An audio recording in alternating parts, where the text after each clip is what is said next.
Okay, hello everyone. My name is Amy Panetta. I'm an educator, researcher, and public speaker. I'm really glad to present to you today the American YAWP, Chapter 5. This is Colonial Society. We're talking about consumption, slavery, government, revival, indigenous power, and imperial war. But first of all, I want to take a look at what even is the American YAWP. Well, from the American YAWP website, americanyawp.com, YAWP, the About section has an overview, and it says the following. In an increasingly digital world in which pedagogical trends are de-emphasizing rote learning and the professors are increasingly turning toward active learning exercises, scholars are fleeing traditional textbooks. Yet for those who still yearn for the safe tether of a synthetic text as either narrative backbone or occasional reference material, the American YAWP offers a free and online, collaboratively built, open American history textbook designed for college-level history courses, and also, I should mention, published by Stanford University Press. I'll continue. Unchecked by profit motives or business models and free from or for-profit educational organizations. The American YAWP is by scholars for scholars. All contributors experience college-level instructors volunteer their expertise to help democratize the American past for the 21st century classrooms. So, what is a YAWP anyway? Well, in Walt Whitman's 1855 poetry collection, Leaves of Grass, he mentions this word in the poem Song of Myself. And the famous line is this, quote, I sound my barbaric yawp over the roofs of the world, unquote. And the meaning here is he used yawp as if it's a loud, raw, and unrefined squawk or cry to represent a voice of raw individualism, freedom, and connection to nature that breaks free from polite traditional society. So it could be viewed this way in his poem, or also sort of a cry in many different capacities and ways in our American history. And if we look at history, it's not so pleasant.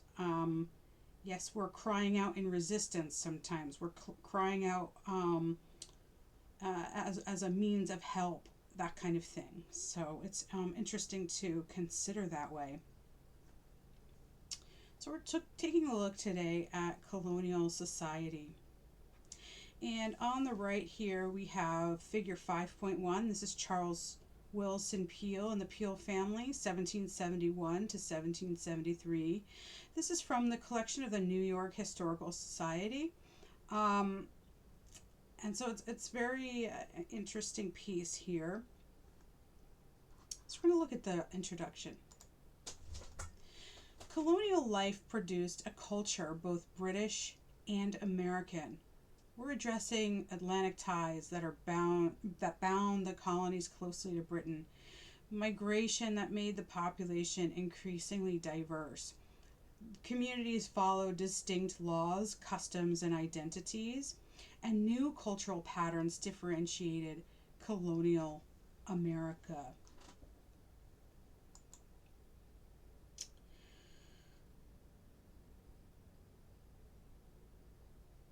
Colonial society became both British and American. 18th century American culture moved in competing and at times contradictory directions. Even as commercial, military, and social ties between Great Britain and the North American colonies tightened, a new, distinctly American culture began to form, binding together colonists from New Hampshire to Georgia.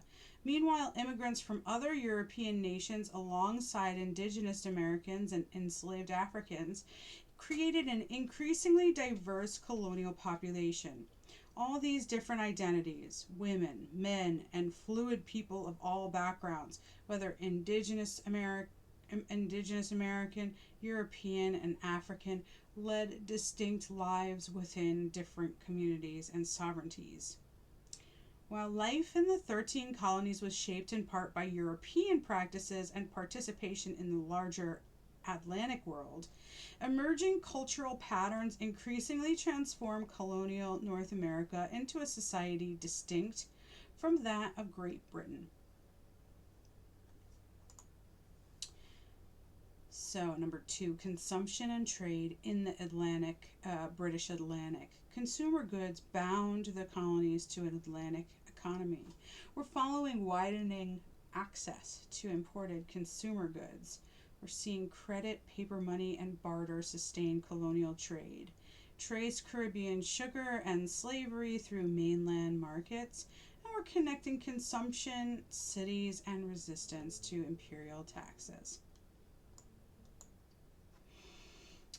So trade prosperity reinforced colonist British identity. Transatlantic trade greatly enriched Britain, and it also created high standards of living for many North American colonists. This two-way relationship reinforced the colonial feeling of commonality with British culture. It was not until trade relations, disturbed by political changes and the demands of warfare, became strained in the 1760s that colonists began to question these ties. Consumer goods put luxuries within wider reach.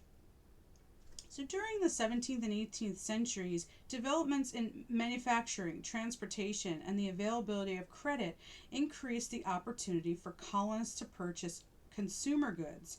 Instead of making their own tools, clothes, and utensils, colonists increasingly purchased luxury items made by specialized artisans and manufacturers. As the incomes of Americans rose and the prices of these commodities fell, these items shifted from luxuries to common goods.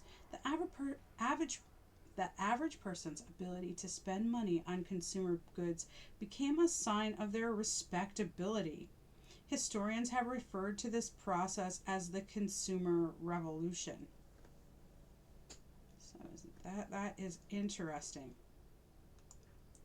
I myself study family history, so I am undergoing graduate work in history of the family.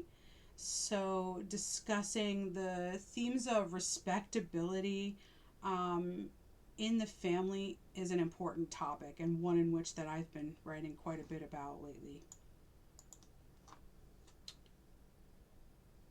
So colonists improvised money from scarce resources. Britain relied on the colonies as a source of raw materials, such as lumber and tobacco. Both Anglo and Indigenous Americans engaged with new forms of trade and financing that increased their ability to buy or utilize British-made goods. But the ways in which the colonists paid for these goods varied sharply from those in Britain. When settlers first arrived in North America, they typically carried very little British money with them. Discovering no precious metals and lacking the Crown's authority to mint coins, colonists relied on barter and non-traditional forms of exchange, including everything from nails to the wampum used by Indigenous American polities in the Northeast. To deal with the lack of currency, many colonies resorted to, quote, commodity money, which varied from place to place. In Virginia, for example, the colonial legislature stipulated a rate of exchange for tobacco, standardizing it as a form of money in the colony. Commodities could be cumbersome and difficult to transport, so a system of notes developed. These notes allowed individuals to deposit a certain amount of tobacco in a warehouse and receive a note bearing the value of the deposit that could be traded as money. In 1690, colonial Massachusetts became the first place in the Western Hemisphere to issue paper bills to be used as money. These notes, called bills of credit, were issued for finite periods of time on the colony's credit and varied in denomination.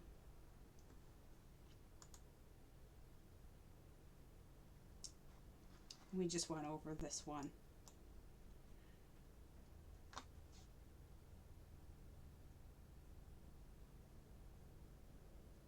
So, colonial currencies were useful but unstable. While this system of notes provided colonists with a much needed medium for exchange, it was not without its problems. Currency that worked in Virginia might be worthless in Pennsylvania. Colonists and officials in Britain debated whether it was right or desirable to use mere paper as opposed to gold or silver as a medium of exchange. Paper money tended to lose value quicker than coins and was often counterfeited. These problems, as well as British merchants' reluctance to accept depreciated paper notes, caused the Board of Trade to restrict the usage of paper money in the Currency Acts of 1751 and 1763. Paper money was not the only medium of exchange, however. Colonists also used metal coins, barter, and the extension of credit, which could take the form of bills of exchange akin to modern day personal checks, remained important forces throughout the colonial period. Still, trade between colonies was greatly hampered by the lack of standardized money.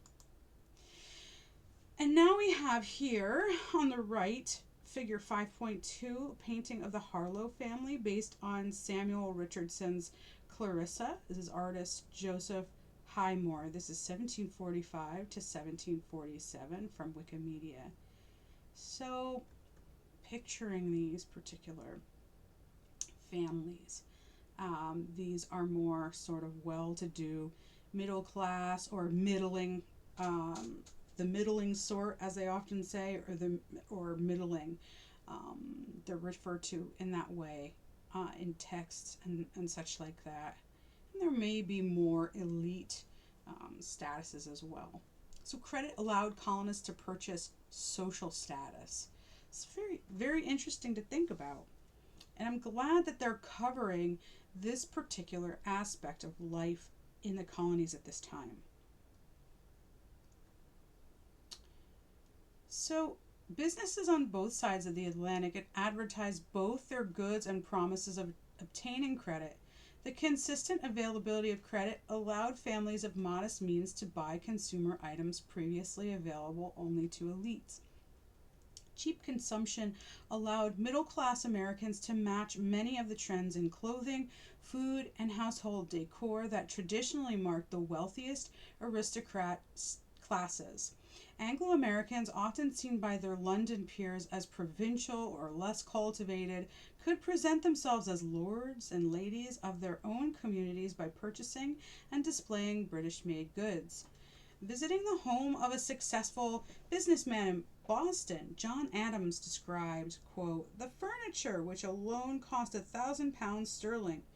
A seat it is for a nobleman, a prince. The Turkey carpets, the painting hangings, the marble table, the rich beds with crimson damask curtains and counterpins, and the beautiful chimney clock, the spacious garden, are the most magnificent of anything I have ever seen, or I have seen," unquote.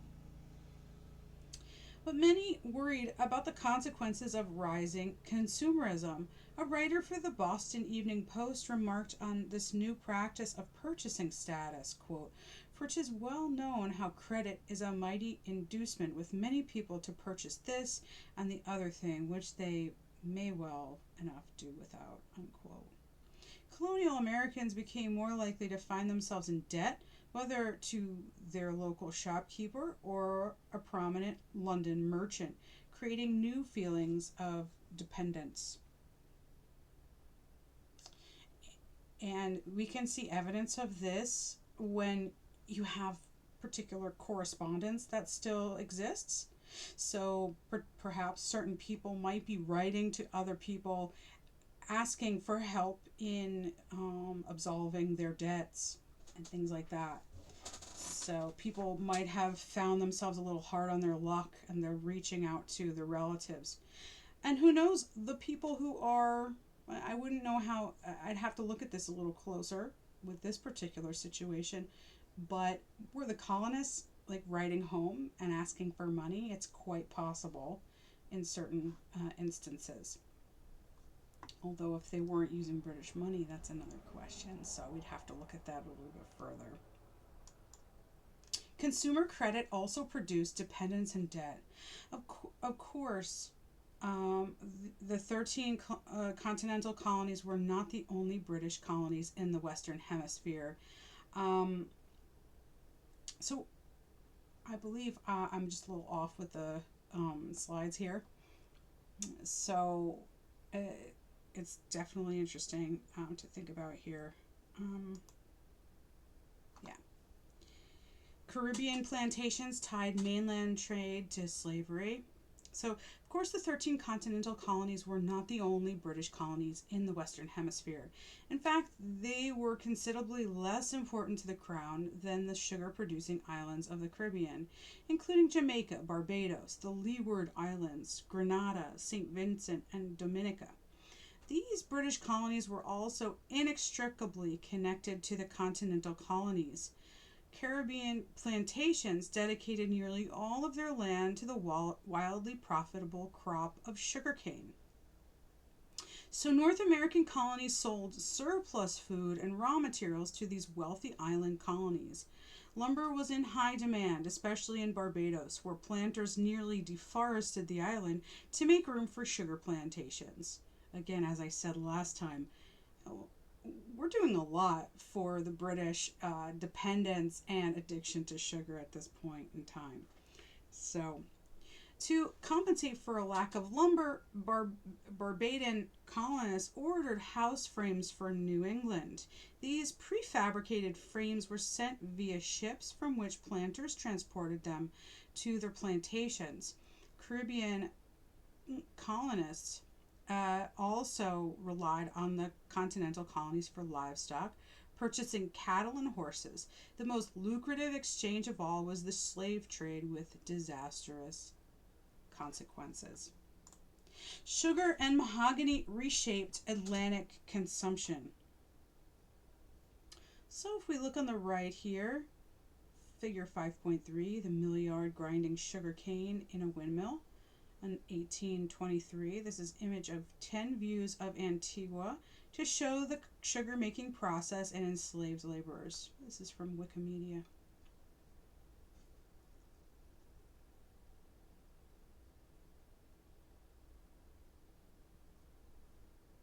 Connections between the Caribbean and North America brought commercial benefits to both regions. Those living on the continent relied on the Caribbean colonists to satisfy their craving for sugar and other goods like mahogany. British colonists in the Caribbean began cultivating sugar in the 1640s, and sugar took the Atlantic world by storm. In fact, by 1680, sugar exports from the tiny island of Barbados were valued more than the total exports of all the continental colonies. Jamaica, acquired by the Crown in 1655, surpassed Barbados in sugar production toward the end of the 17th century. North American colonists, like Britons around the world, craved sugar to sweeten their tea and food. Colonial elites also sought to decorate their parlors and dining rooms with the silky, polished surfaces of rare mahogany as opposed to local wood. While the bulk of this in-demand material went to Britain and Europe, New England merchants imported the wood from the Caribbean, where it was then transformed into exquisite furniture for those who could afford it. In certain places, by the way, it's interesting, there's some coursework, maybe undergraduate online coursework on the history of furniture. So, interesting to consider there. Urban women participated in Atlantic commerce. Women were integral to trade and consumption in 18th century cities. Many were active in the marketplace, managing stalls, trading goods, utilizing credit, and placing advertisements for goods. And we could see that in primary source material and newspapers for sure. For example, tavern owner Abigail Stoneman enticed guests by offering billiard tables, and she regularly bought and sold merchandise from Atlantic merchants, many of whom she boarded. Boarded as in she probably ran a boarding house where they stayed. That's what I'm thinking here. Stoneman was exceptionally successful business person, but women with smaller businesses also employed similar tactics. Horses transformed indigenous trade and society, and this is important to think about. Trade with indigenous people also enriched the empire. Indigenous people consumed European guns, alcohol, kettles, knives, woolen blankets, and other everyday items. Europeans, in turn, purchased furs, deer hide, handicrafts, copper, and food. By the 1750s, the horse trade fundamentally changed the trade patterns among many indigenous people, especially in the West, and allowed some tribal nations to subjugate those with fewer animals. For example, Ute and Comanche alliance regularly raided Navajo, Pawnee, and Jicarilla, Apache in Arizona and New Mexico. And that can be Jicarilla as well. The horse also increased the gap between men's and women's work, and in the case of Oketi Sakowin, altered the lifestyle of its people from a matrilineal to a patrilineal society.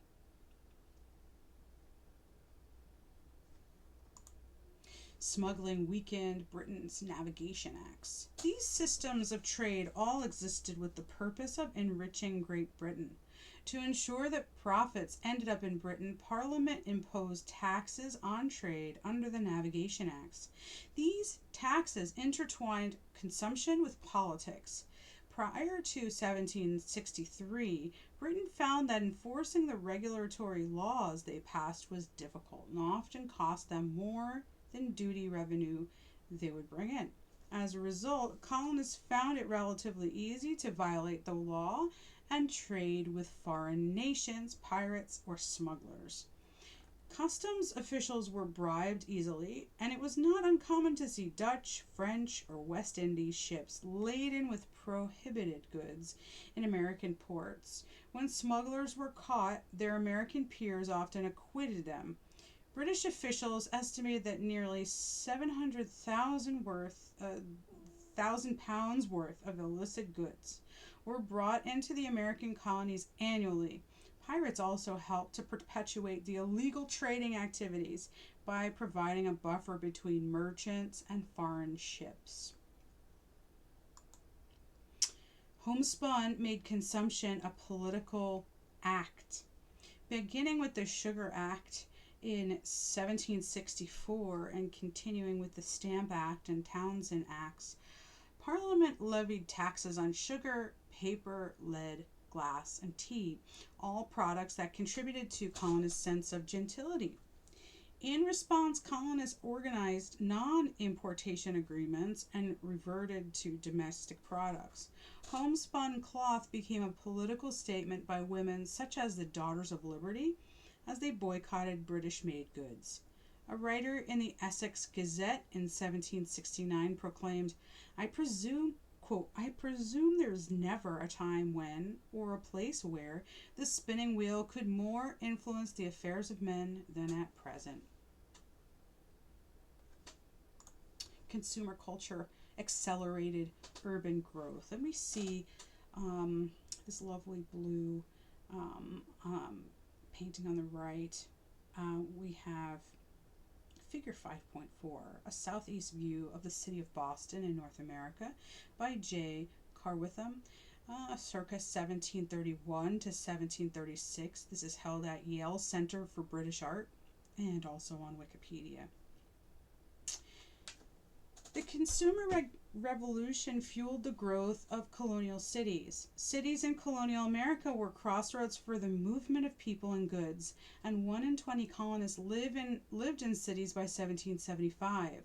Some cities grew organically over time, while others were planned from the start. New York's and Boston's 17th century street plans reflected the haphazard arrangement of medieval cities in Europe. In other cities like Philadelphia and Charleston, civic leaders laid out urban plans according to calculated systems of regular blocks and squares. Planners in Annapolis and Williamsburg also imposed regularity and order over their city streets. through the placement of government, civic, and educational buildings. Colonial cities reproduced steep social hierarchies. In 1775, Boston, Newport, New York, Philadelphia, and Charleston were the five largest cities in British North America. Philadelphia, New York, Boston, and Charleston had populations of approximately 40,000, 25, sorry, yeah, 40,000, 25,000, 16,000, and 12,000 people, respectively. Urban society was highly stratified. At the base of the social ladder were the laboring classes, which included both enslaved and free people, ranging from apprentices to master craftsmen. While the legal status and rights of enslaved people were more flexible in the 17th and early 18th centuries than after the establishment of the United States, their position was always more vulnerable than that of free working people. Next came the middling sort, as I was mentioning before, shopkeepers, artisans, and skilled mariners. Above them stood the merchant elites, who tended to be actively involved in the city's social and political affairs, as well as in the buying, selling, and trading of goods. Enslaved men and women had a visible presence in both northern and southern cities. Urban slavery supported northern maritime trade. Many enslaved people lived in rural areas and performed agricultural labor, but not exclusively so. In port cities, enslaved laborers often worked as domestic servants and in skilled trades, distilleries, shipyards, lumberyards, and rope walks. Between 1725 and 1775, slavery became increasingly significant in the northern colonies as urban residents sought greater participation in the maritime economy. Massachusetts was the first slave-holding colony in New England. New York traced its connections to slavery and the slave trade back to the Dutch settlers of New Netherland in the 17th century. Philadelphia also became an active site of the Atlantic slave trade, and enslaved people accounted for nearly 8% of the city's population in 1770. In southern cities, including Charleston, urban slavery played an important role in the market economy. Enslaved people, both rural and urban, made up the majority of the working population on the eve of the American Revolution. Part 3 now. Slavery, anti-slavery, and Atlantic exchange. Slavery expanded differently across colonial regions. We're comparing slavery across 4 colonial regions. We're examining slave codes, labor systems, and racial inheritance. We're following enslaved resistance and enduring African cultures. We are seeing early anti-slavery excuse me, see early, oh my goodness gracious, we're seeing early anti-slavery activism emerge among Quakers. So slavery was universal in law but regional in practice. Slavery was a transatlantic institution, but it developed distinct characteristics in British North America. By 1750, slavery was legal in every North American colony, while local economic imperatives, demographic trends, and cultural practices all contributed to distinct experiences and structures, especially for those who lived under enslavement or participated directly in its practices.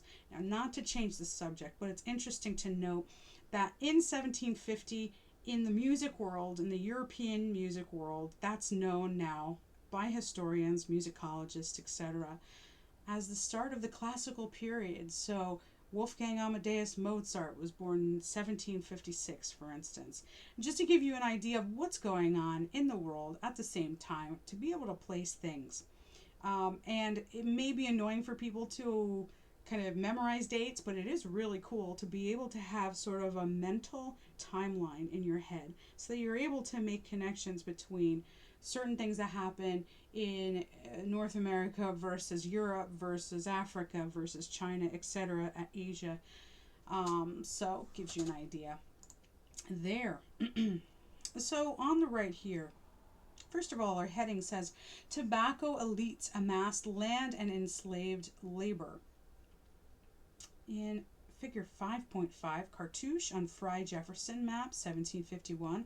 This cartouche of colonial Virginia depicts enslaved people preparing tobacco for shipping while plantation owners conduct business. Library of Virginia, Library of Congress. Um, when I was younger, when I was a child, I should say, we would take family vacations, and often to a place where we could stay maybe 3 nights and 4 days, or 2 nights and 3 days, something like that. Something where we could drive to. And so Colonial Williamsburg and Jamestown, that was one of our trips. I think it had to do with maybe Virginia Beach in there as well. So it's great to be able to go on these little mini trips if you are within driving distance, to explore these, and also explore these with the children in your life. So and to introduce them to the history of the United States, if you if you're American and you're interested in that kind of thing, to explore the heritage a bit more.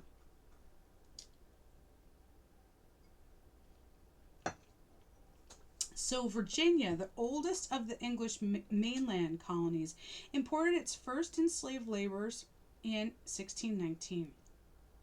Virginia planters built larger and larger estates and guaranteed that these estates would remain intact by primogeniture, in which a family's estate would descend to the eldest male heir and entail a gendered legal procedure, so that prevented the breakup and sale of estates.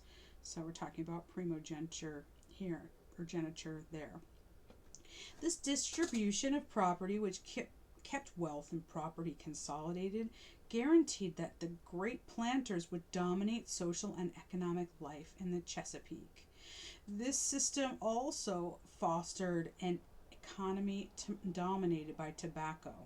By 1750, there were approximately 100,000 enslaved Africans in Virginia, at least 40% of the colony's total population.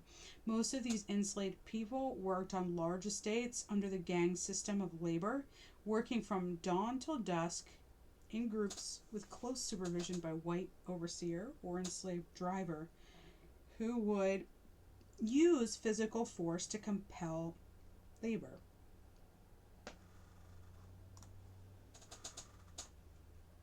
Virginia law made slavery racial and hereditary. And this is where we come back to the bloodline again. Virginians used the law to protect the interests of enslavers. In 1705, the House of Burgesses passed its first comprehensive slave code. Earlier laws had already guaranteed that children of enslaved women would be born enslaved, with the doctrine of partus sequitur ventrem, follows the womb. Conversion to Christianity would not lead to freedom, and enslavers could not free their enslaved laborers unless they transported them out of the colony. Enslavers could not be convicted of murder for killing an enslaved person. Conversely, any black Virginian who merely struck a white colonist would be severely whipped.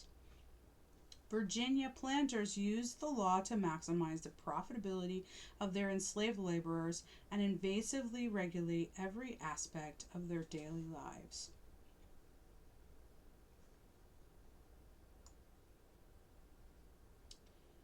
We hear this sort of phrase that we're talking about slavery here, but invasively regulate every aspect of their daily lives. It sort of echoes for me also the plight of the Native Americans, the Indigenous, First Nations in Canada, etc. So I'm just thinking about that, how every moment was controlled. Carolina adopted exceptionally brutal slave codes. In South America and Georgia, slavery was also central to colonial life, but specific local conditions created a very different system. Georgia was founded by a philanthropic group that included James Oglethorpe.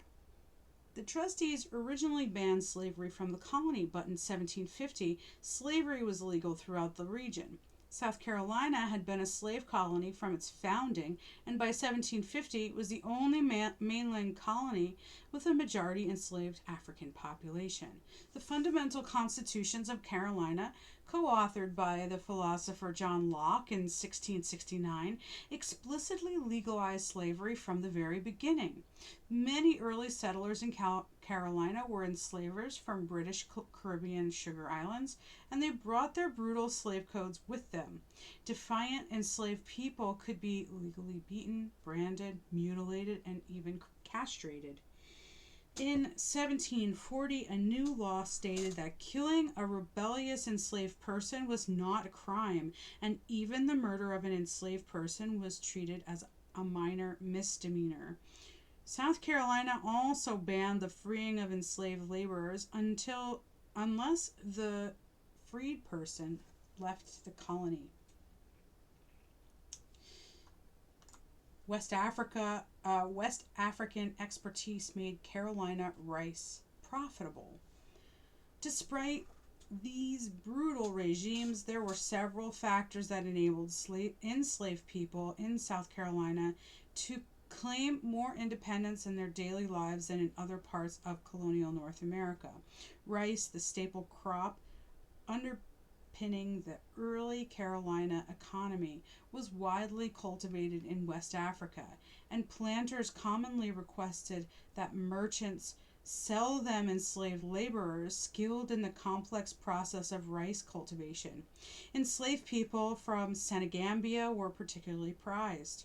The expertise of these enslaved people contributed to one of the most lucrative economies in the colonies. The swampy conditions of rice plantations, however, fostered dangerous diseases. Malaria and other tropical diseases spread and caused many enslavers to live away from their plantations. These elites, who commonly owned a number of plantations, typically lived in Charleston townhouses to avoid the diseases of the rice fields. West Africans, however, were far more likely to have a level of immunity to malaria due to a genetic trait that also contributes to higher levels of sickle cell anemia, reinforcing planters' racist belief that Africans were particularly suited to labor in tropical environments. The task system created limited low country autonomy. With plantation owners often far from home, Carolina's enslaved laborers had less direct oversight than those in the Chesapeake. Furthermore, many Carolina rice plantations used the task system to organize enslaved laborers. Under the system, enslaved laborers were given a number of specific tasks to complete in a day. Once those tasks were complete, enslaved people often had time to grow their own crops on garden plots allotted by their enslavers. Thriving underground markets allowed enslaved people here a degree of economic autonomy. Enslaved people in Carolina also had an unparalleled degree of cultural autonomy. This autonomy, coupled with the frequent arrival of African people, enabled a culture that retained many African practices. Syncretic languages like Gullah and Geechee contain many borrowed African terms, and traditional African basket weaving, often combined with Native American techniques, survives in the region today. Stono rebels marched towards Spanish Florida. So, I'm just going to take a moment here.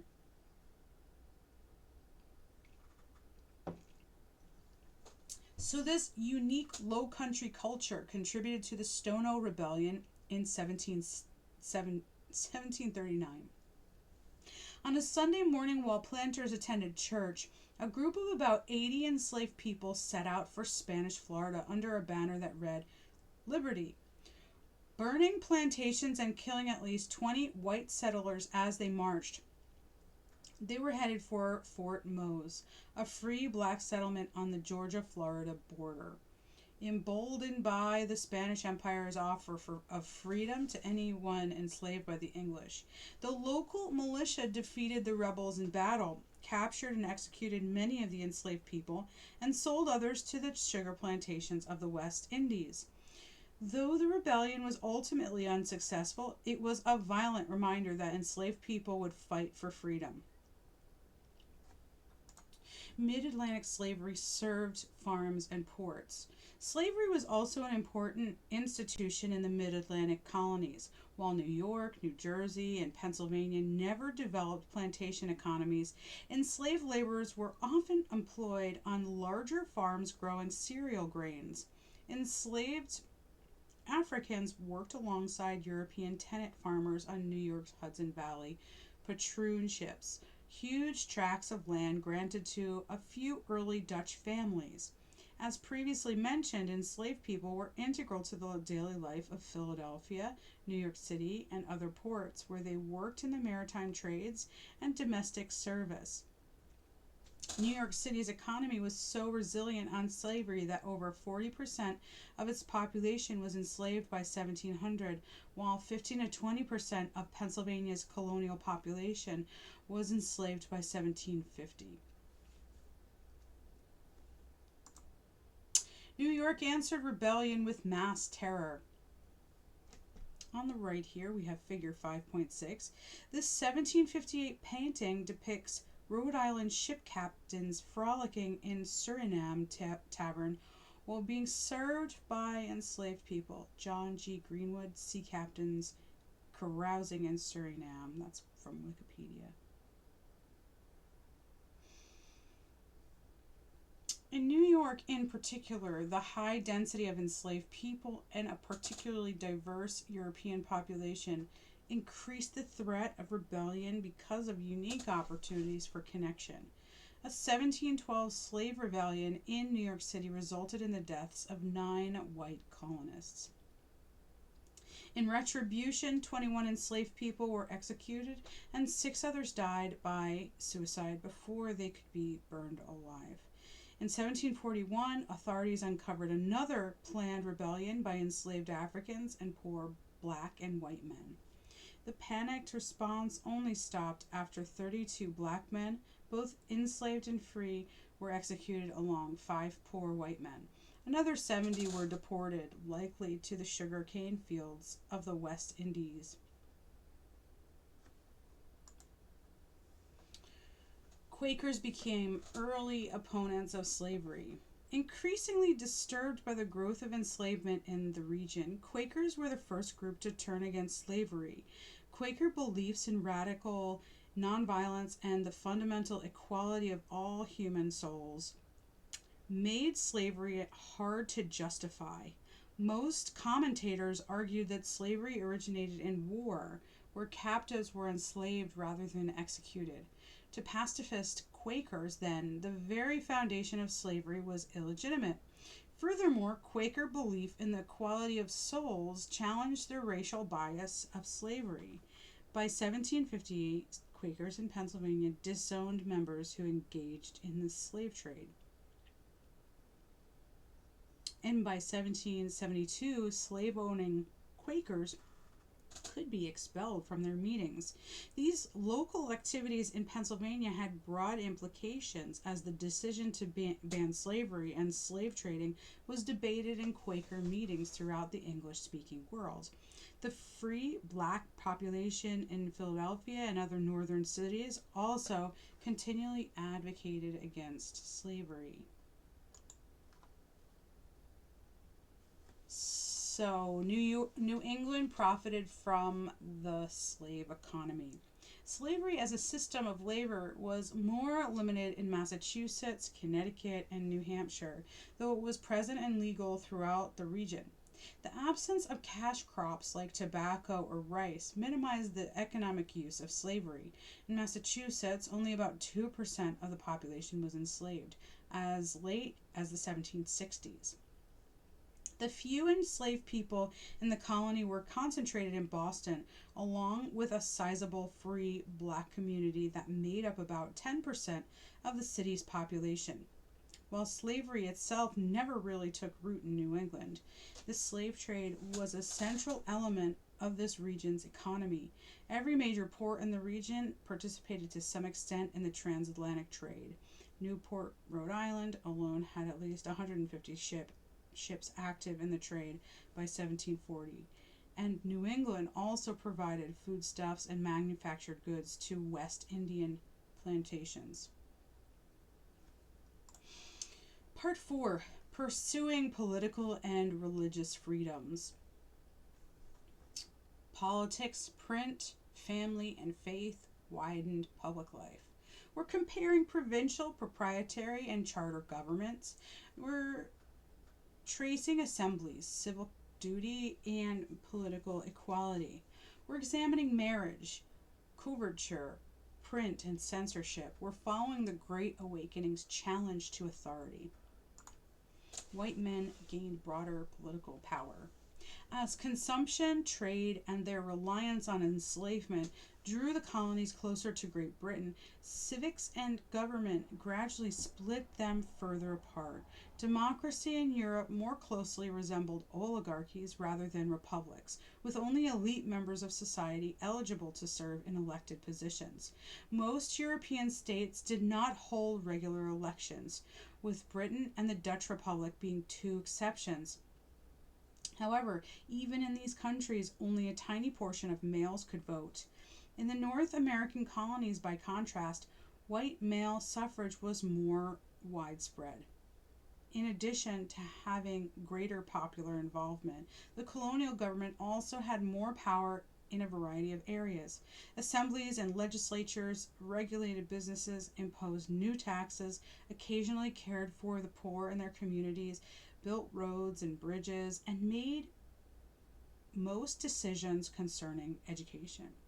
Colonial Americans sued often, which in turn led to more power for local judges and more prestige in jury service. Thus, lawyers became extremely important in American society and in turn played a greater role in American politics.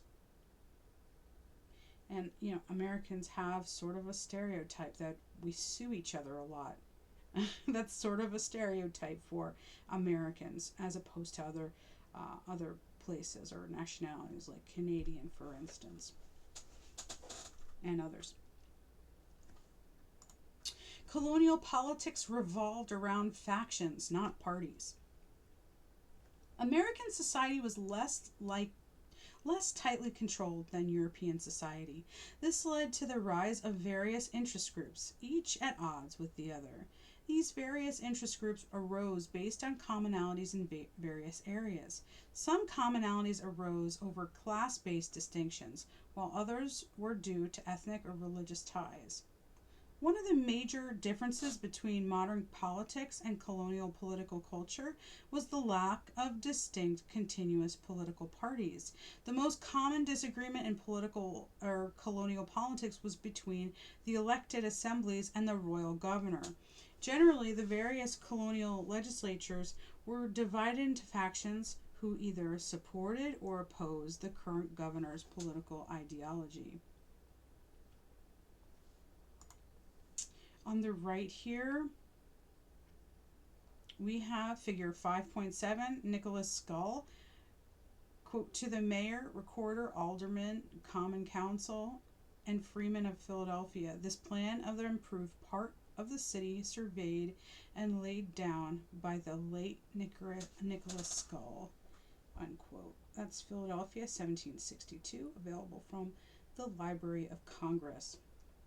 We're talking here now about imperial authority varied by colony. Political structures in the colonies fell under one of three main categories. Provincial, that's New Hampshire, New York, Virginia, North Carolina, South Carolina, and Georgia. Proprietary, so we're talking about Pennsylvania, Delaware, New Jersey, Maryland. And charter, Massachusetts, Rhode Island, and Connecticut. Provincial colonies were the most tightly controlled by the crown. by the crown.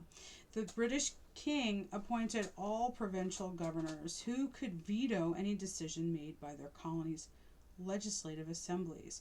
Proprietary colonies had a similar structure, with one important difference. Governors were not appointed by a lord proprietor, an individual who had purchased or received the rights to the colony from the crown.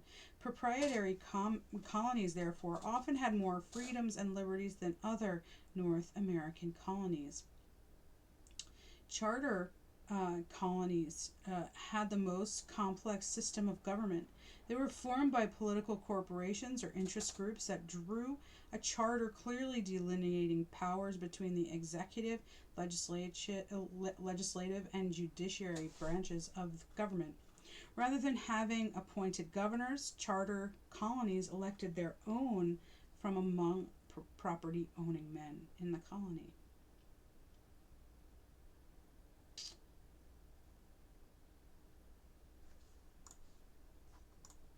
Assemblies used taxation to check executive power.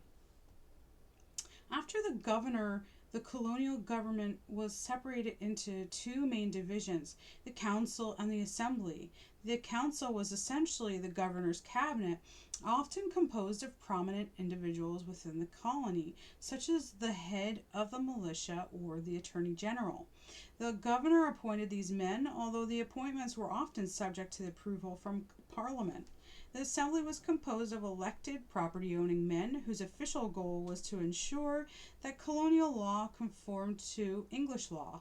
The colonial assemblies approved new taxes and the colonial budgets. However, many of these assemblies saw it their duty to check the power of the governor and ensure that he did not take too much power within the colonial government.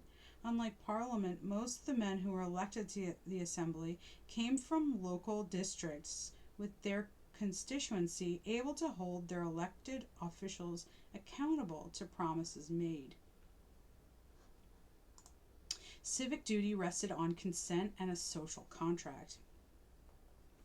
An elected assembly was an offshoot of the idea of civic duty, the notion that men had a responsibility to support and uphold the government through voting, paying taxes, and service in the militia.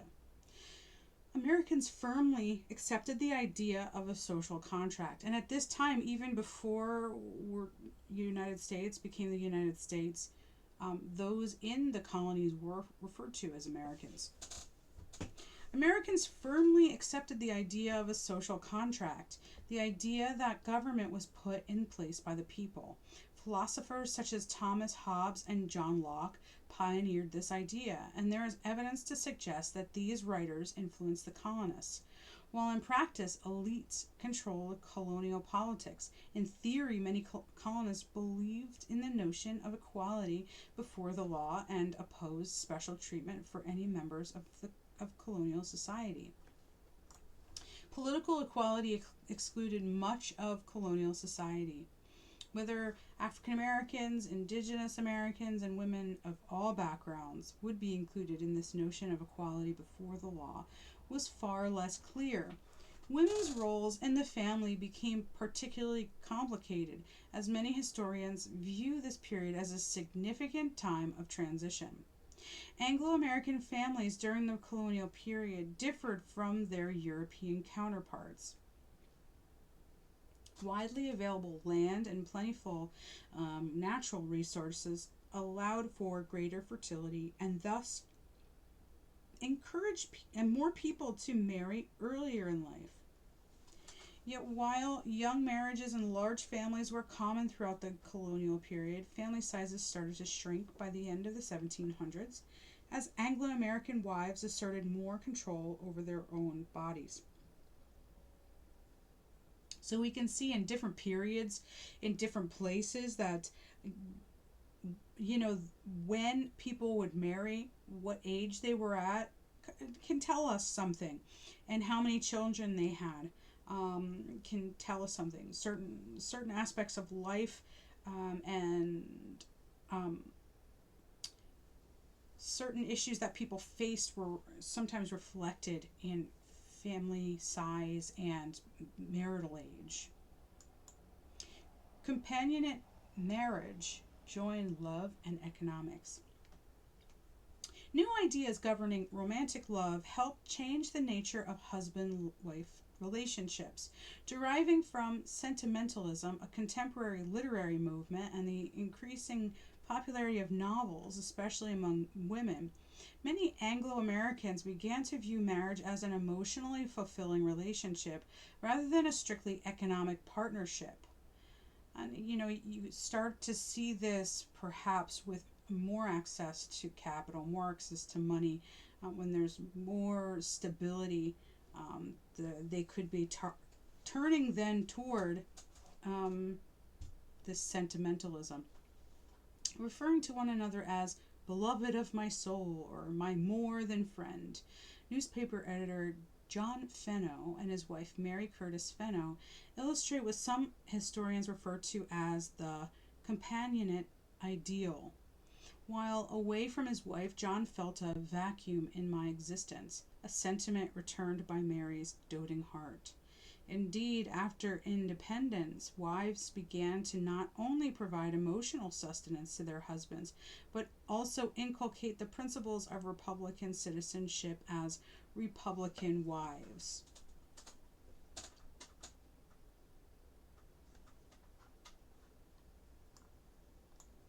Marriage stayed unequal under the law and slavery.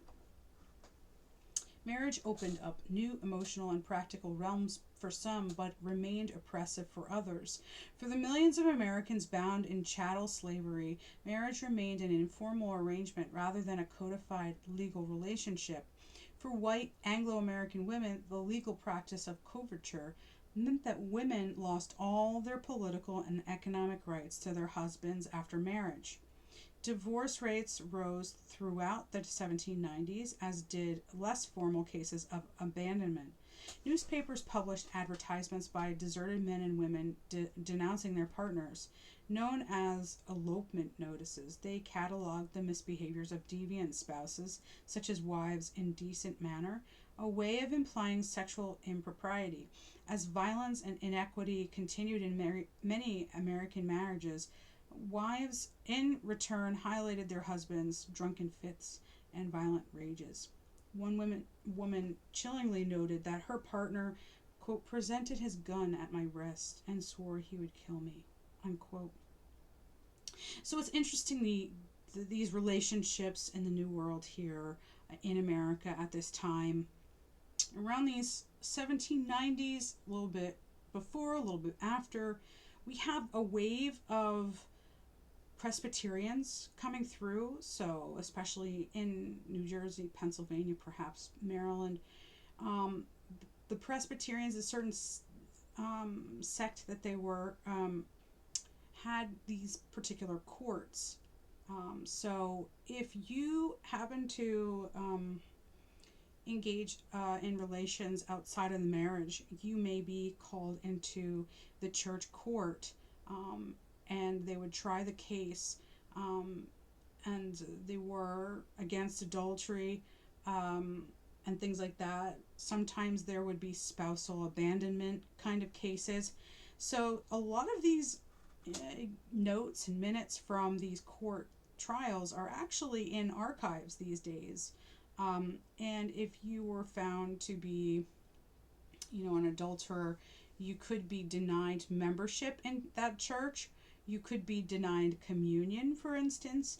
So it's very interesting to think about, and how they kept each other, their community, their faith community, sort of in check. And yes, it was quite common, the abandonment, and not formal divorce. I've seen this in my own research, that all of a sudden, they're with one partner, something happens, and then they have another partner later on. And no, it doesn't seem like there's any existence of any formalized divorce paperwork or anything like that. They just sort of desert each other. Same with the Presbyterians who came over from what's now, Ulster province. They would marry their Irish wives, then they would come over and try to make a life for themselves in Pennsylvania, but they don't bring the wife over, they find a new wife. So that's a problem, especially in the Presbyterian community in the early days. Many Presbyterians probably are not even aware that that was a thing, but it's very interesting to think about.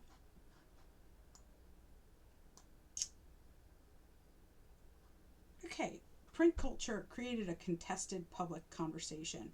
That couples would turn to newspapers as a source of expression illustrates the importance of what historians often call print culture. Print culture includes a wide range of factors contributing to how books and other printed objects are made, including the relationship between the author and the publisher, the technical constraints of the printer, and the tastes of the reader.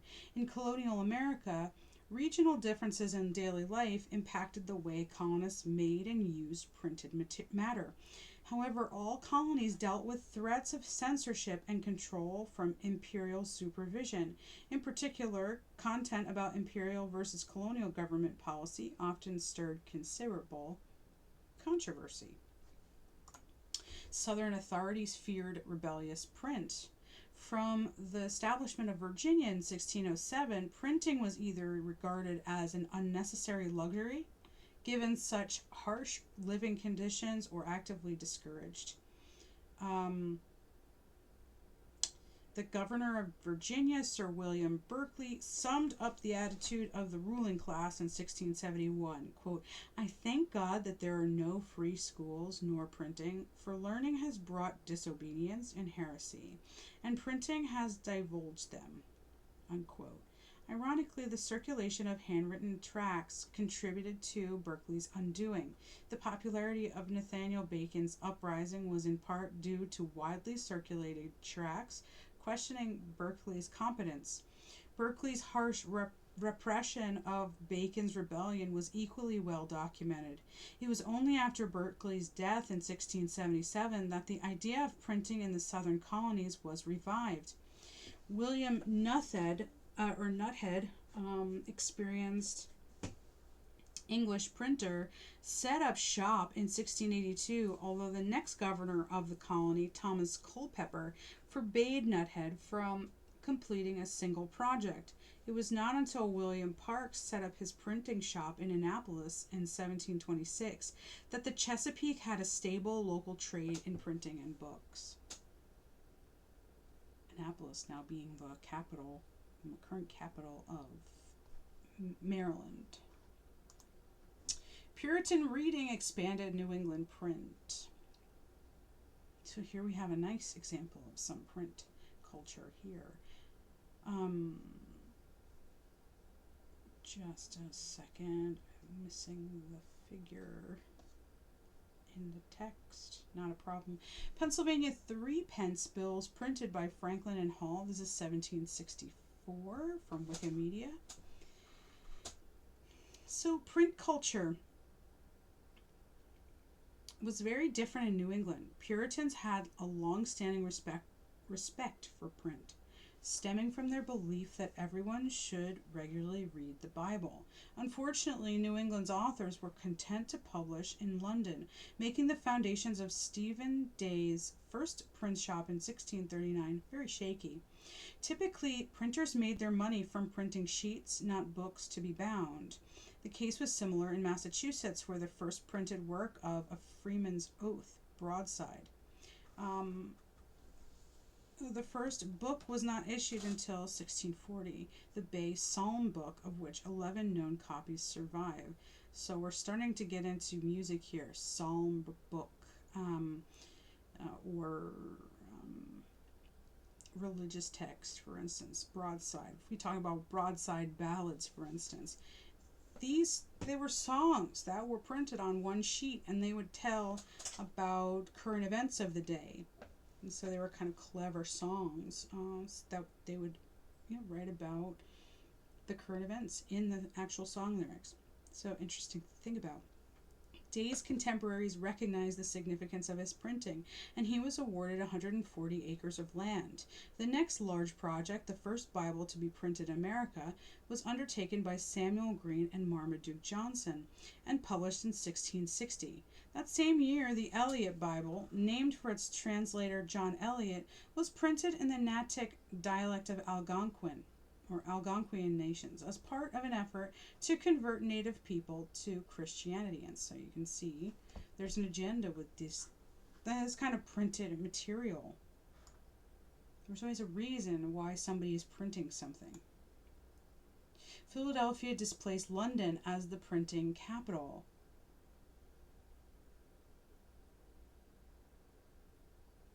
By the way, I'm going to go back a second. This printing on the right, I want to just continue. So we're looking at 3 pence bills from Colonial, Pennsylvania. It's signed by Thomas Wharton, printed by Benjamin Franklin and David Hall, 1764.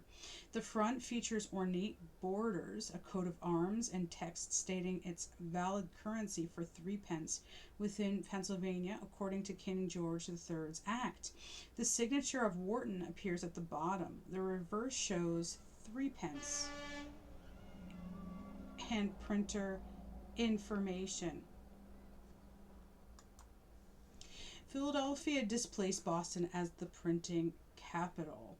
Massachusetts remained the center of colonial printing for 100 years, until Philadelphia overtook Boston in 1770. Philadelphia's rise as the printing capital of the colonies began with 2 important features.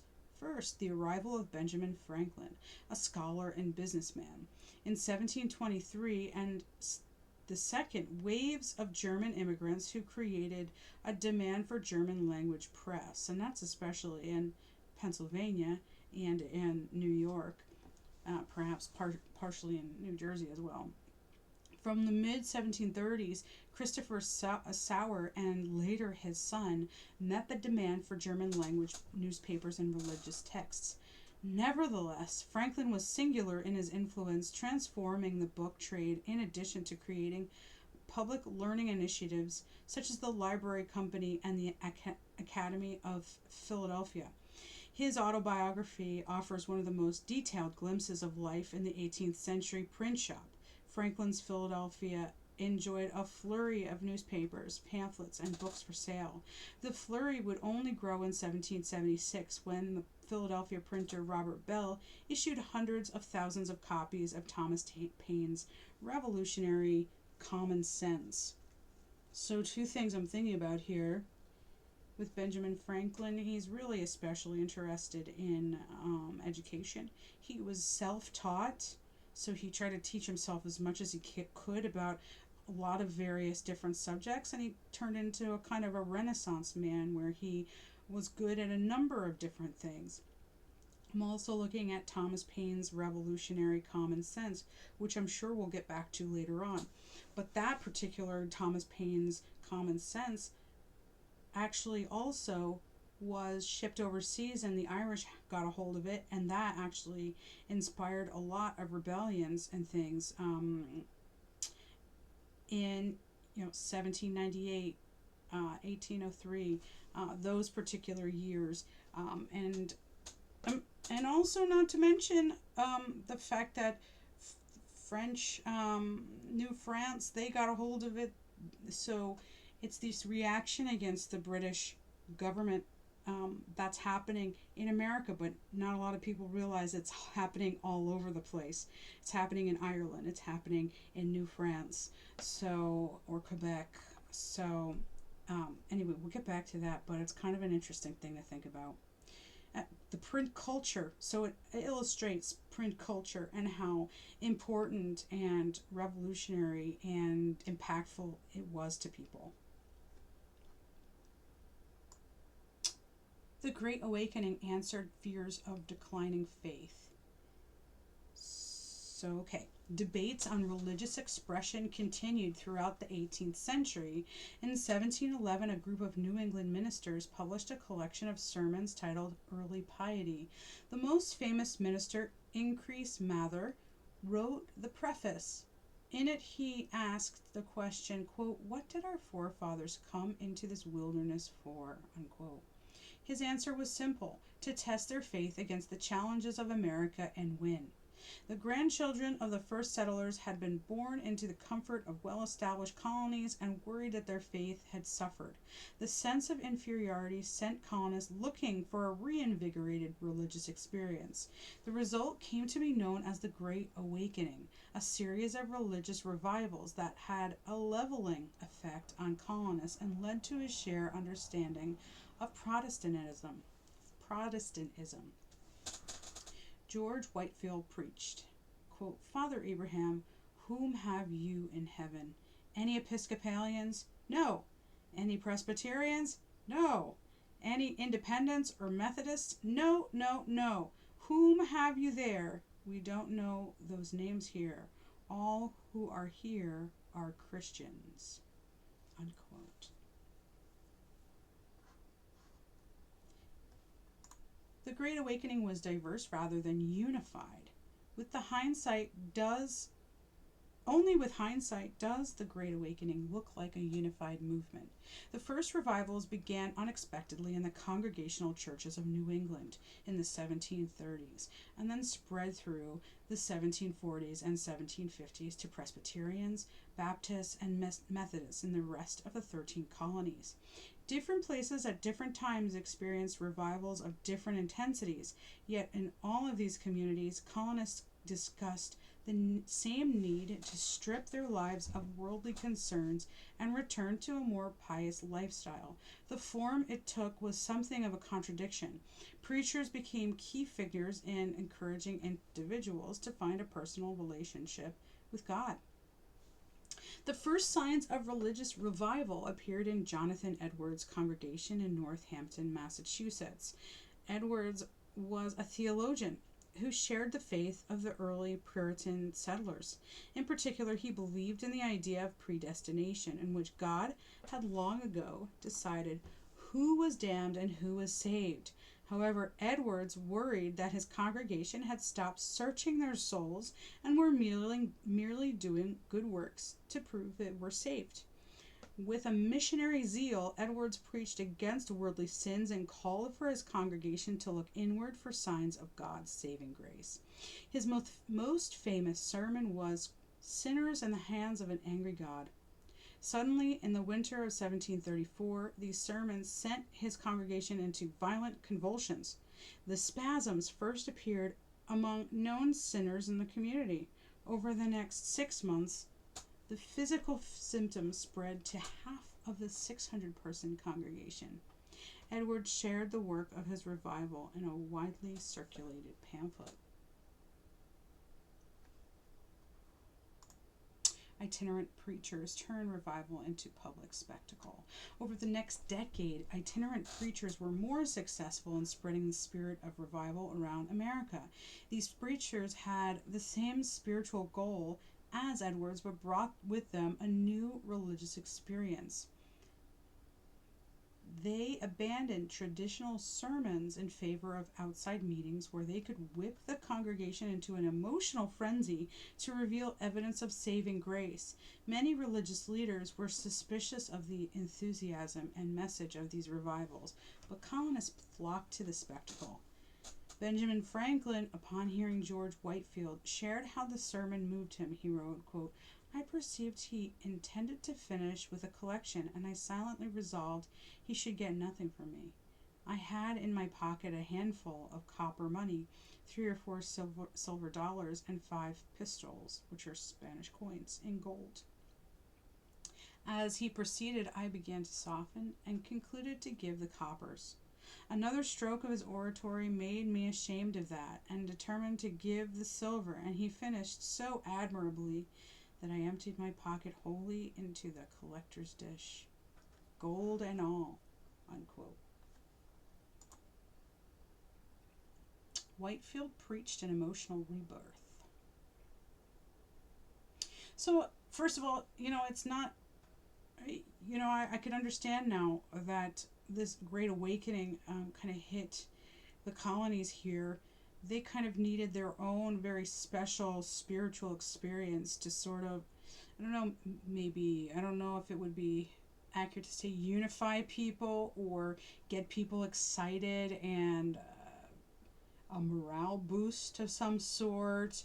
So it was an interesting thing. It's almost like they baptized the land by having these kinds of revivals and enthusiasm regarding religious texts and religious experiences and things like that.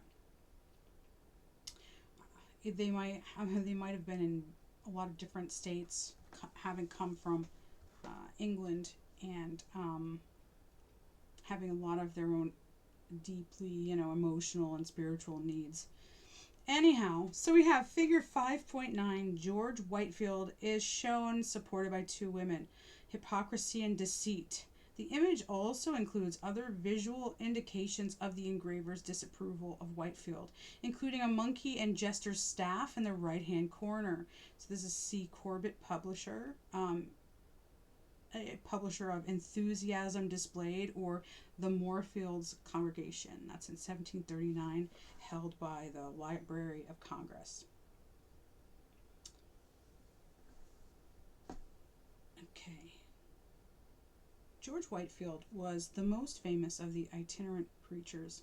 According to Whitefield, the only type of faith that pleased God was heartfelt. The established churches too often only encouraged apathy. Quote, "The Christian world is dead asleep," unquote, he explained. Quote, "Nothing but a loud voice can awaken them out of it," unquote. He would be that voice. Whitefield was a former actor with a dramatic style of preaching and a simple message. Thundering against sin and for Jesus Christ, Whitefield invited everyone to be born again. It worked. Through the 1730s, he traveled from New York to South Carolina, converting ordinary people of all ages. "I have seen upwards of 1,000 people hang on his words with breathless silence," wrote an elite woman in Philadelphia, broken only by an occasional half-suppressed sob. A farmer recorded the powerful impact this rhetoric would have.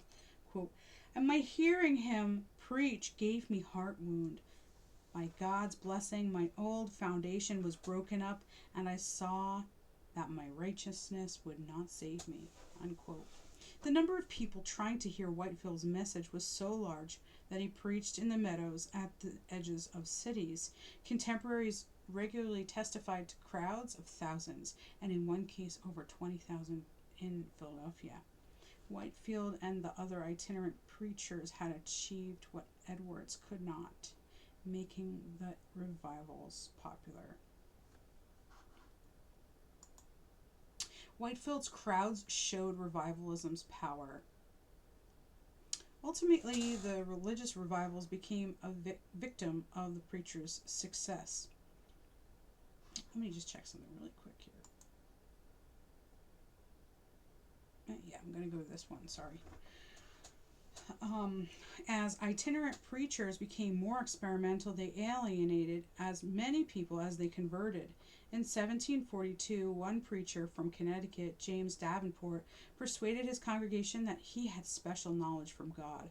To be saved, they had to dance naked in circles at night while screaming and laughing, or they could burn the books he disapproved of. Either way, such extremism demonstrated for many that revivalism had gone wrong. A divide appeared by the 1740s and 50s between new lights who still believed in a revived faith and old lights who thought it was diluted nonsense. Figure 510, Christchurch, Virginia, Library of Congress. Revivalism encouraged challenges to authority.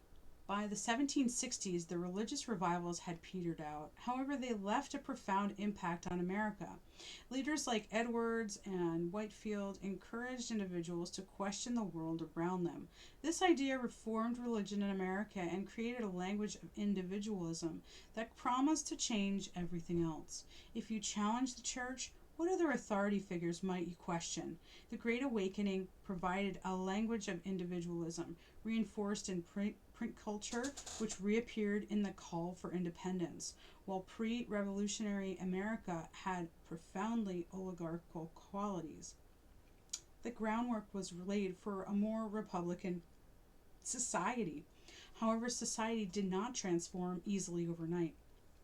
It would take intense, often physical conflict to change colonial life.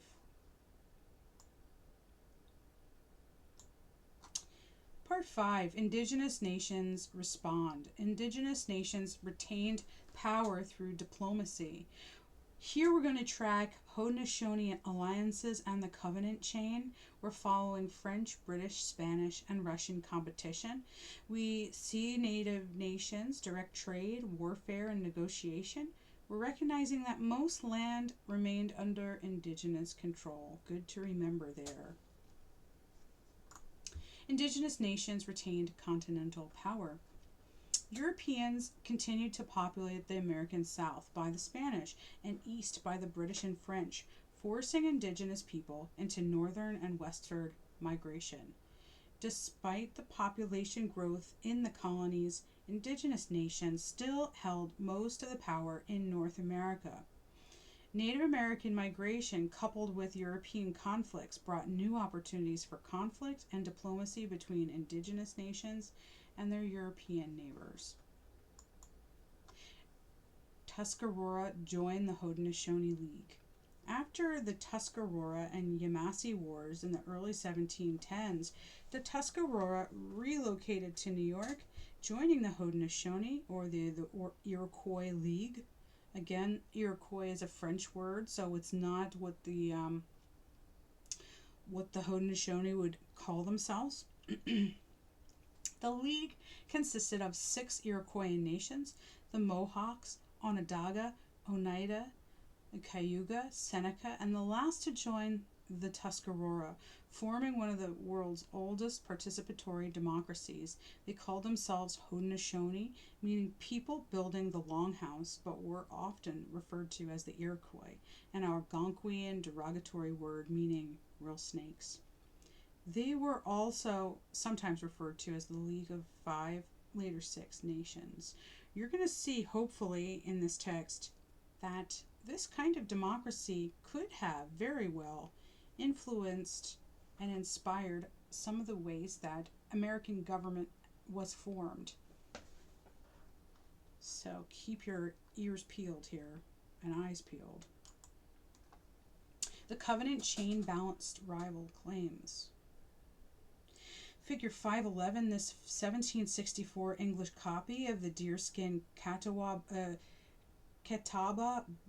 map depicted the indigenous people between Charleston, listed on the left, and Virginia, listed on the right, followed the Yamasee War. The majority of the territory in 18th century North America remained in the hands of indigenous people. And this is from Wikipedia.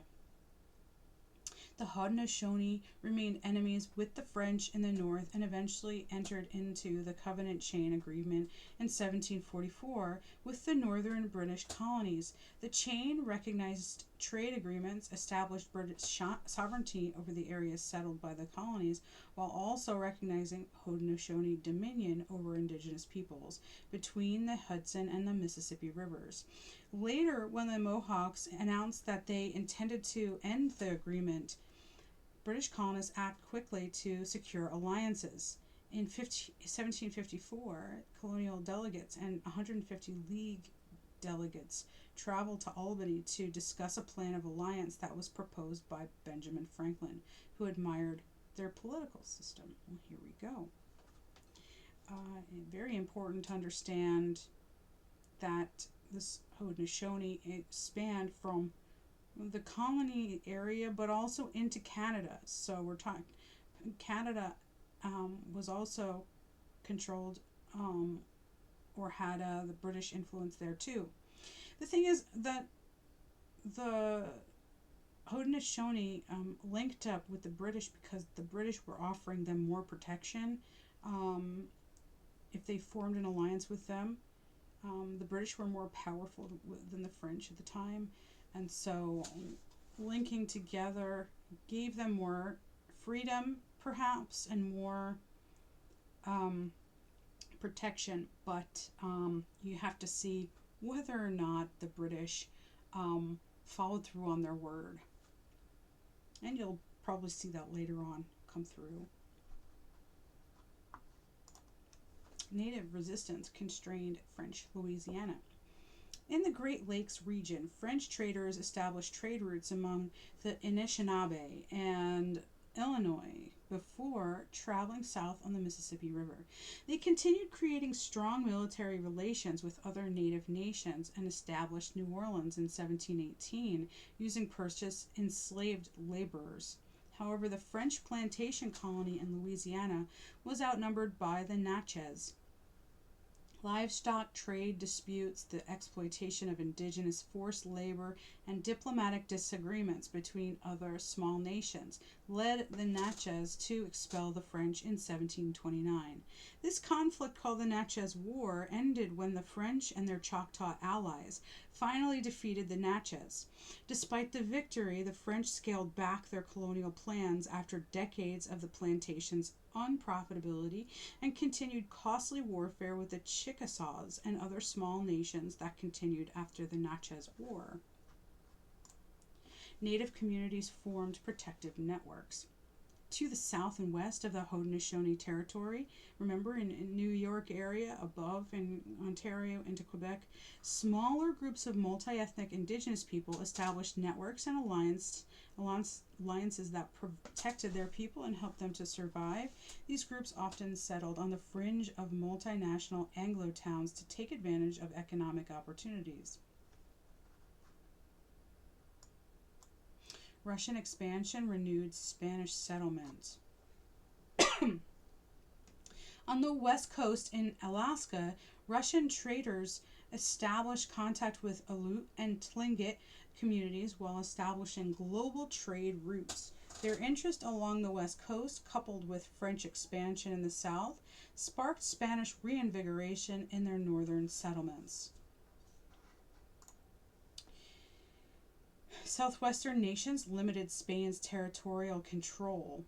By the second half of the 18th century, the Spanish had settlements in St. Augustine, San Antonio, Albuquerque, and Santa Fe.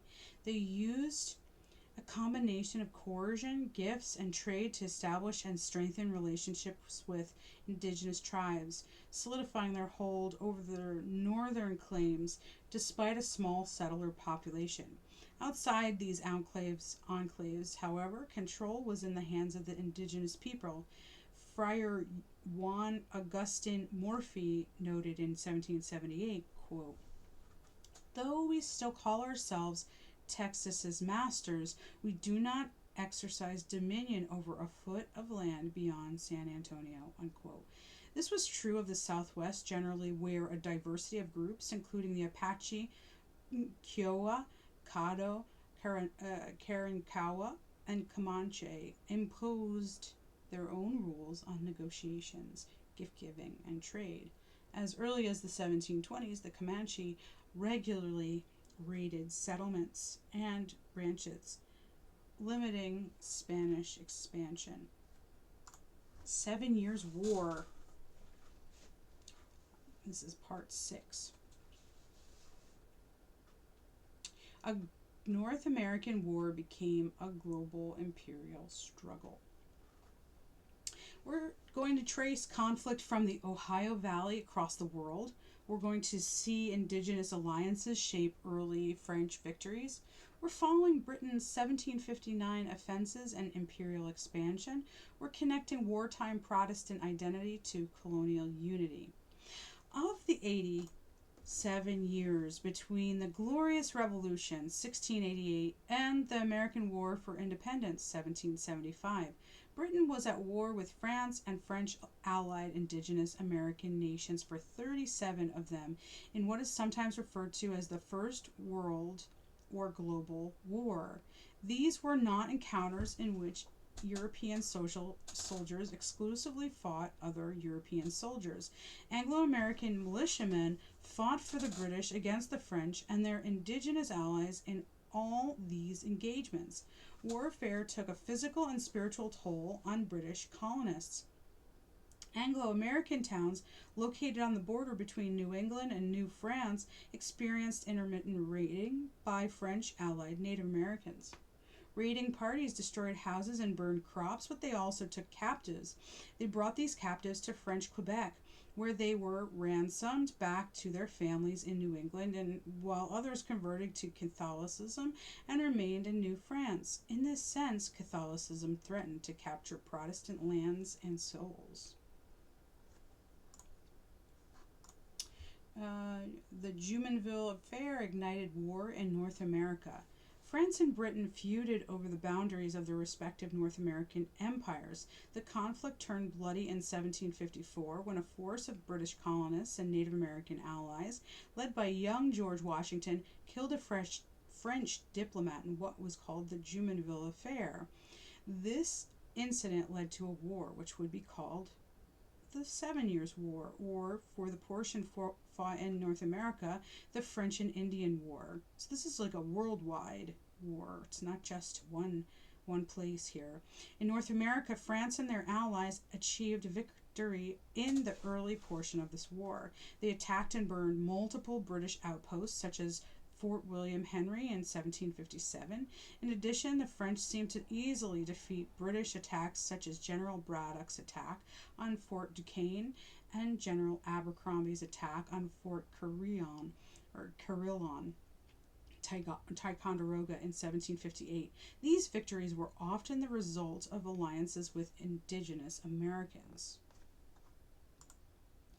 The 7 Years' War spread across the globe. Here in this very richly colored painting, we have figure 512. The 7 Years' War may have begun in North America, but it quickly became a true world war. This 1760 painting depicts Lord Robert Clive and Mir Jafar, who ruled on behalf of the British East India Company in India. Wikimedia. In Europe, the war did not fully begin until 1756. That's when Mozart was born. Anyway, when British allied Frederick II of Prussia invaded the neutral state of Saxony. As a result of this invasion, a massive coalition of France, Austria, Russia, and Sweden attacked Prussia and the few German states allied with Prussia.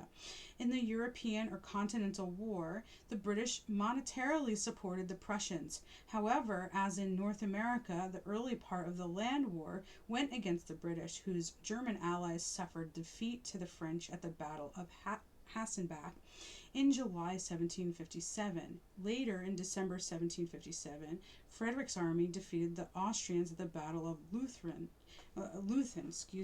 Meanwhile, in India and throughout the world's oceans, the British and their fleet consistently defeated the French. For instance, in June 1757, Robert Clive and his Indian allies defeated the French at the Battle of Plassey. With the sea firmly in their control, the British could deploy additional troops to North America. Britain's 1759 victories broke French power in Canada. So these newly arrived soldiers allowed the British to launch new offensives. The large French port and fortress of Louisbourg in present-day Nova Scotia fell to, or you could say Louisbourg, depends on how you feel, I guess. In present-day Nova Scotia, fell to the British in 1758. In 1759, British General James Wolfe defeated French General Louis-Joseph de Montcalm in Battle of the Plains of Abraham outside Quebec City. In Europe, 1759 saw the British defeat the French at the Battle of Minden and destroy large portions of the French fleet. By the way, it's really important. It would be really nice if you had a moment to take a look at the history of the French in Quebec and the way in which the French had the land for quite a while. Sometimes they didn't want the land, they just wanted to use it as sort of a trading outpost with, the beaver pelts and such like that. But they wanted to inhabit it, and they had conflict with the British, but the British won.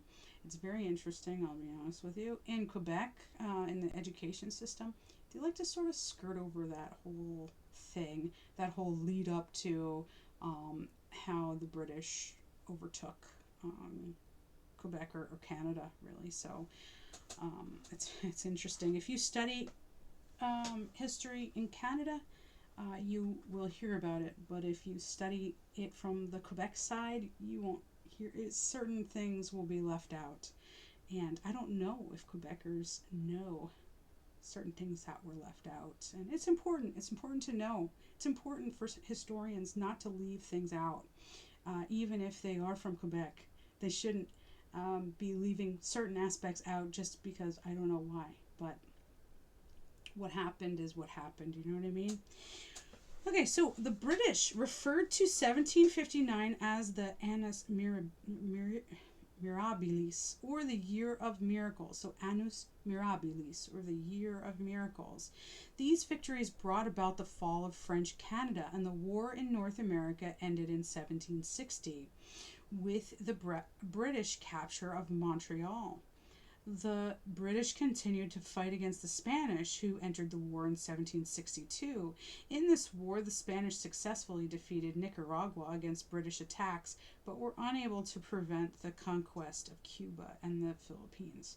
This is starting to look like the World Cup or something. All these different places fighting each other all at the same time. So it really was quite a world, kind of a worldwide war in many respects.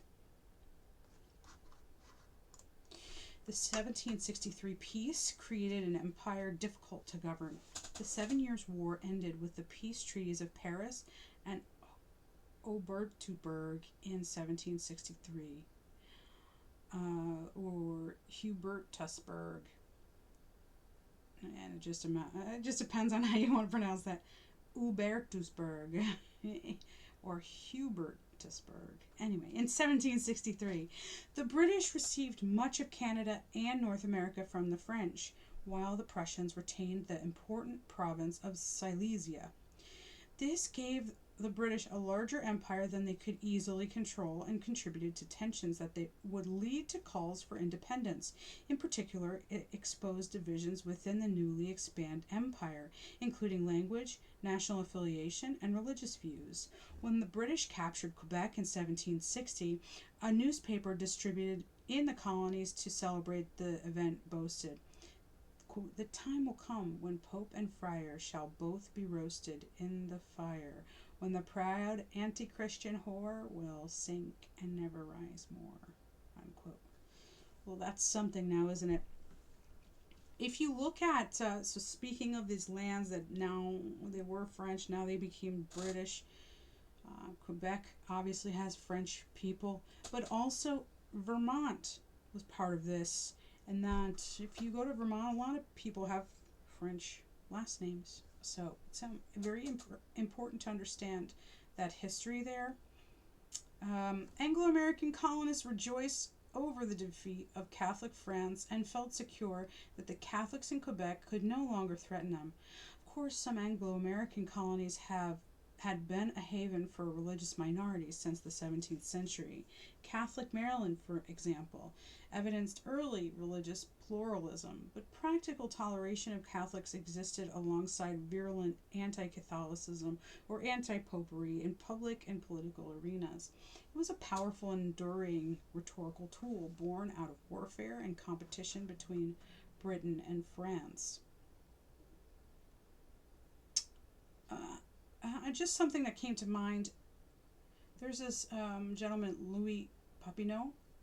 I'd have to do a little bit more research on him. But, at first, being in Quebec and being sort of a more middling status, more elite status, so he was, I believe, studying law, and he was going to be a lawmaker.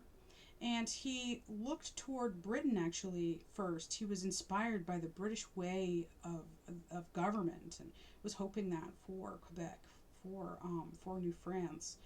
So I imagine that was before the British took it over. But somehow he went to Britain, and he actually realized he didn't like that way of government. I believe it was before he went to Britain. He was actually in America, and he preferred the American way of government. He thought that it was more free and that the Americans seemed happier. Now I'm going to correct myself. I believe it must have happened after 1776 for sure. So then that means that uh, Quebec. So it's a little bit confusing. You have to do a little research, but it's interesting that this Frenchman in Quebec was looking at the governments and saying, "Oh, the government in Britain is not so great actually, and I actually like the government in America, the way things were structured." And like I said, they were inspired by Thomas Paine's work as well, Common Man. Um, so it's interesting. Here we go. So, victory over France intensified Protestant identity. Anglo-American colonists rejoiced over the defeat of Catholic France, and it felt secure that the Catholics in Quebec could no longer threaten them. Of course, some Anglo-American colonies had been a haven for religious minorities since the 17th century. Catholic Maryland, for example, evidenced early religious pluralism, but practical toleration of Catholics existed alongside virulent anti-Catholicism or anti-popery in public and political arenas. It was a powerful and enduring rhetorical tool born out of warfare and competition between Britain and France. I think I reread that paragraph, but oh well. Protestant networks united the British Atlantic. In part because of a constant conflict with Catholic France, Britons on either side of the Atlantic rallied around Protestantism. British ministers in England called for a coalition to fight the French and Catholic empires. Missionary organizations such as the Society for Promoting Christian Knowledge and the Society for the Propagation of the Gospel were founded at the turn of the 18th century to evangelize indigenous Americans and limit Jesuit conversions. The Protestant revivals of the Great Awakening crisscrossed the Atlantic and founded a participatory religious movement during the 1730s and 1740s that united British Protestant churches. Preachers and merchants alike urged greater Atlantic trade to bind the Anglophone Protestant Atlantic through commerce and religion. So, Part 7, Pontiac's War. Pontiac's War forced Britain to reconsider Western policy. Following Neolin's vision and Pontiac's intertribal resistance, we're examining attacks on forts and the siege of Detroit. We're tracing the royal proclamation and limits on settlement. We see war costs transform taxation and colonial identity. Neolin urged renewal and British expulsion. Relationships between colonists and indigenous Americans were complex and, in the face of Anglo-American encroachment, often violent. In 1761, Neolin, a prophet, received a vision from his religion's main deity known as the Master of Life. The Master of Life told Neolin that the only way to enter heaven would be to cast off the corrupting influence of Europeans by expelling the British. Quote, "This land where ye dwell I have made for you and not for others. Whence come it that ye permits the whites upon your land? Drive them out, make war upon them." Unquote.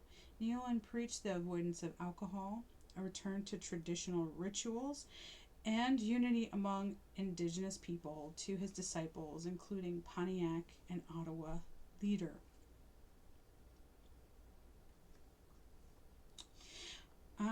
This keeps entering my head, mentioning Pontiac, Ottawa. So a wonderful course that I was able to take just recently is about the Indigenous Canadian relations.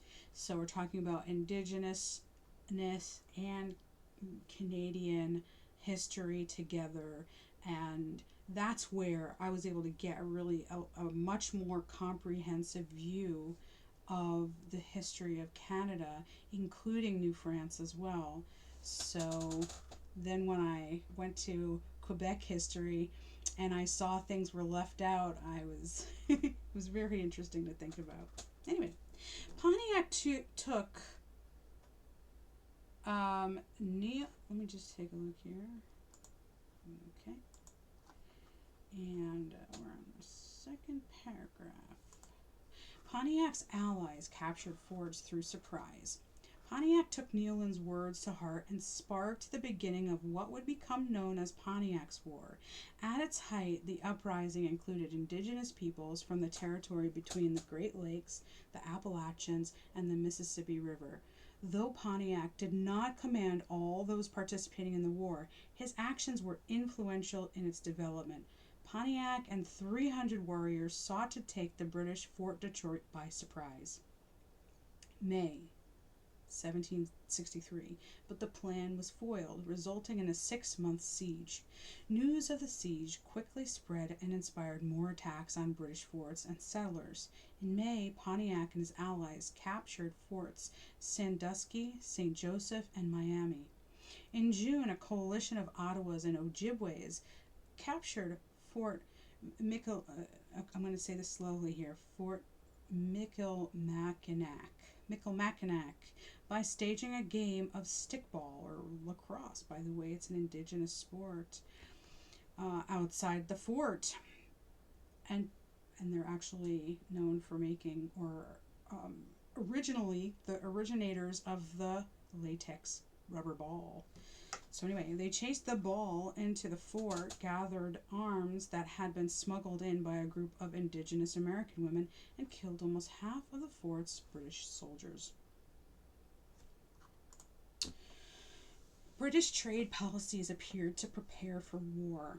Though indigenous Americans were indeed responding to Neyland's religious message, there were many other practical reasons for waging war on the British. After the 7 Years' War, Britain gained control of formerly French territory because of the Treaty of Paris, whereas the French had maintained a relatively stable relationship with their indigenous allies through trade. The British hoped to profit from and impose order.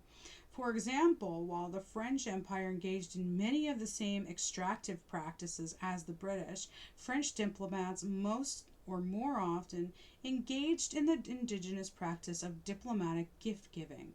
However, British General Geoffrey Amherst discouraged this practice and regulated the trade or sale of firearms and ammunition to indigenous people. Most indigenous Americans, including Pontiac, saw this not as frugal imperial policy, but preparation for war. Pontiac's War forced recognition of indigenous lands. Pontiac's War lasted until 1766. Indigenous American warriors attacked British forts and frontier settlements, killing as many as 400 soldiers and 2,000 settlers, 400 soldiers and 2,000 settlers. Disease and shortage of supplies ultimately undermined the war effort, and in July 1766, Pontiac met with British official and diplomat William Johnson at Fort Ontario and settled for peace. Though they did not win Pontiac's War, indigenous Americans succeeded in fundamentally altering the British government's policy. The war made British officials recognize that peace in the West would require royal recognition of indigenous lands and heavy-handed regulation of Anglo-American trade activity in territory controlled by indigenous Americans.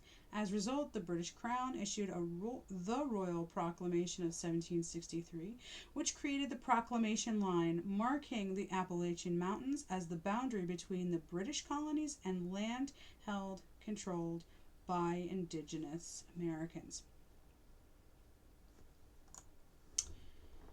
Join or die. The Proclamation Line sharpened colonial resentment. So here on the right, we have figure 513. This is from Benjamin Franklin, Join or Die, May 9th, 1754. The effects of Pontiac's War were substantial and widespread. The war proved that coercion was not an effective strategy for imperial control, though the British government would continue to employ this strategy to consolidate their power in North America, most notably through the various acts imposed on their colonies. Additionally, the prohibition of Anglo-American settlement in indigenous American territory, especially the Ohio River Valley, sparked discontent. The French immigrant Michel Guillaume Saint-Jean de Crévecoeur articulated this discontent most clearly in his 1782 Letters from an American Farmer when he asked, quote, "What then is the American, this new man?" In other words, why did colonists start thinking of themselves as Americans, not Britons? Crévecoeur suggested that America was a melting pot of self-reliant individual landholders, fiercely independent in pursuit of their own interests and free from the burdens of European class systems. It was an answer many wanted to hear and fit with self-conceptions of the new nation, albeit one that imagined itself as white, male, and generally Protestant. Shared wartime service encouraged colonial unity. The 7 Years' War pushed the 13 American colonies closer together politically and culturally than ever before. In 1754, at the Albany Congress, Benjamin Franklin suggested a plan of union to coordinate defenses across the continent. Tens of thousands of colonial soldiers fought during the war. At the French surrender in 1760, 11,000 British soldiers joined 6,500 militia members drawn from every colony north of Pennsylvania. At home, many heard or read sermons that portrayed the war as a struggle between civilizations, with liberty-loving Bretons arrayed against tyrannical Frenchmen and savage indigenous people. American colonists rejoiced in their collective victory as a moment of newfound peace and prosperity. After nearly 7 years of warfare, colonists looked to the newly acquired lands west of the Appalachian Mountains as their reward, despite the fact that it belonged to indigenous Americans. War debt drove Britain toward tighter imperial taxation. The 7 Years' War was tremendously expensive and precipitated imperial reforms on taxation, commerce, and politics that also impacted intercolonial alliances. Britain spent over £140 million, an astronomical figure for the day, and the expenses kept coming as new territory required new security obligations. Britain wanted to recoup some of its expenses and looked to the colonies to share the costs of their own security. To do this, Parliament started legislating over the colonies in a way rarely done before. As a result, the 13 Anglo-American colonies began seeing themselves as a collective group in addition to distinct entities. Different taxation schemes implemented across the colonies between 1763 and 1774 placed duties on items like tea, paper, molasses, and stamps for almost every kind of document. Consumption and trade, important bonds between Britain and the colonies, were being threatened.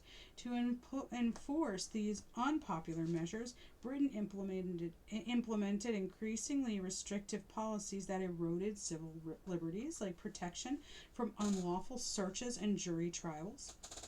Many colonists worried that imperial policy on slavery would soon be changed to limit or outright end its legality with the rise of an anti-slavery movement. The moratorium on new settlements west of the Proclamation Line after Pontiac's War was yet another disappointment for colonists who believed that they were entitled to indigenous land. This led to resentment among the colonists and a shift in power dynamics for indigenous Americans who were accustomed to negotiating trade agreements from a position of strength, playing the English and French against one another. With the removal of the French from North America, balance was lost, and the British government began asserting more authority over native people. The British no longer offered gifts, but instead lowered the trade price for furs and claimed land previously outside their control. This shift in policy left little room for diplomacy rooted in trade between the British and Indian nations. General Amherst even suggested genocide by sending smallpox infested blankets to the Delaware people. Yeah.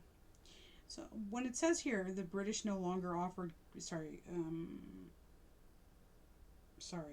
yes, with the removal of the French from North America, the French were still there, so we'll have to get some clarity on what they mean here as we go. Oh, sorry about that. Missed that slide. But we're on to the conclusion. So this is part 678. Conclusion: victory united colonists while imperial reform divided them. War encouraged intercolonial cooperation and sacrifice. New taxes challenged colonists' claims to British liberty. Boycotts created a shared language of political resistance, and the colonies entered a period ripe for rebellion. I just want to make sure I didn't miss a slide here. Here we go. Imperial victory prepared the colonies for resistance.